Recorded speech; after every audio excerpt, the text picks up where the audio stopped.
This is the biggest understatement you will hear today. The world is changing really fast. Smartphones, smartwatches, self-driving cars, commercial spaceflight, social media, app stores, nanotechnology, the Internet of Things, gene mapping, 3D printers, bitcoins, big data. On and on it seems to go. It's a beautiful thing. But when everything is changing, how do we keep up? How do we make sure education is keeping up? The answer lies in those that are driving all of this change. Startups.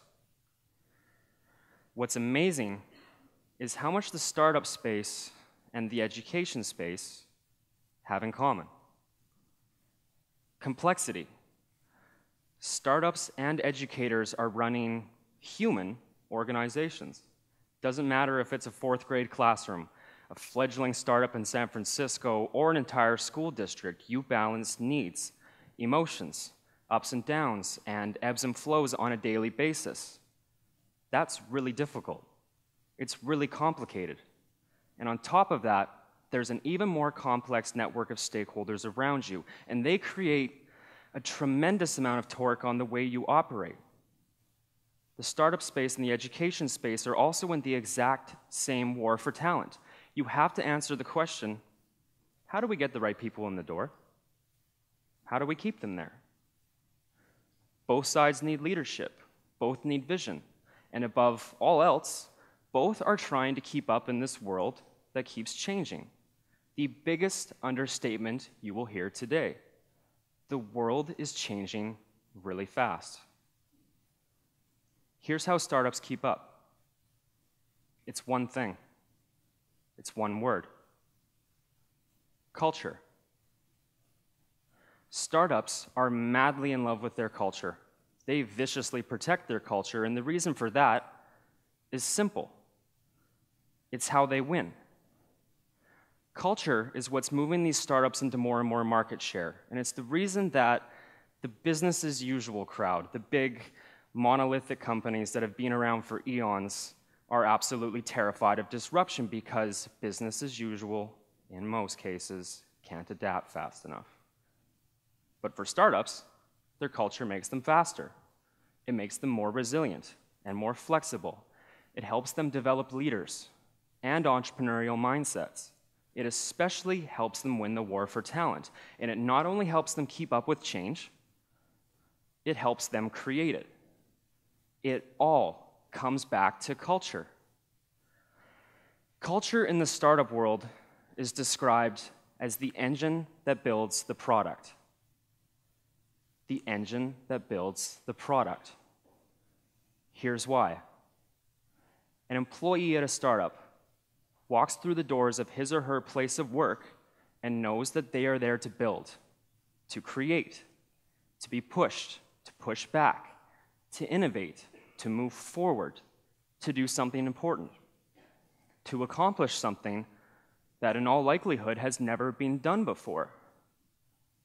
The engine that builds the product. So what is education's product? It's opportunity. That's what you're selling. Opportunity.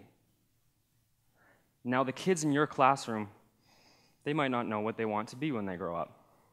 It could be a rock star, could be a CEO, could be an activist. It doesn't matter. Their opportunity to become any or all of these things, it comes from you.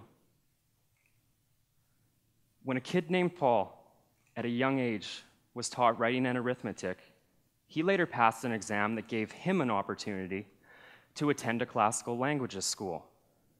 At that school, as he learned the power of the written and spoken word, he also picked up a guitar. At that same school, Paul made a friend named George, who also played the guitar. 4 years later, they decided they were going to start a band.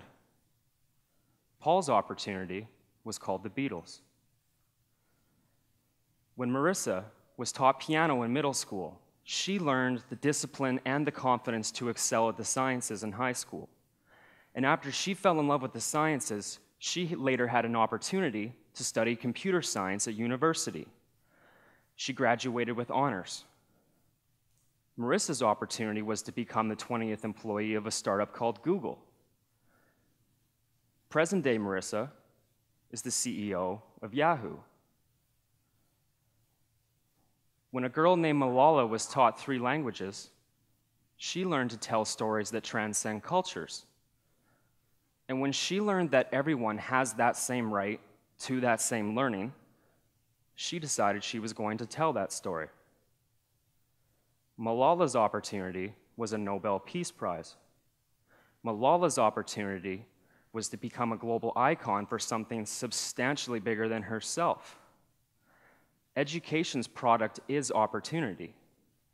It's the most important product on the planet. If culture is the engine that builds the product, if education has the most important product on the planet, what does that tell us about the importance of your classroom's culture, of your school's culture, of your school district's culture?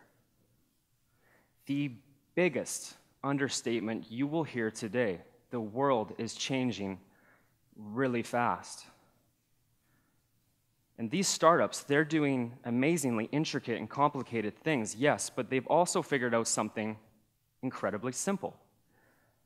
Build, love, and protect your culture. In a world that moves this fast, they've figured out that their product depends on it. What's amazing is how much the education space and the startup space have in common. I'll leave you with this.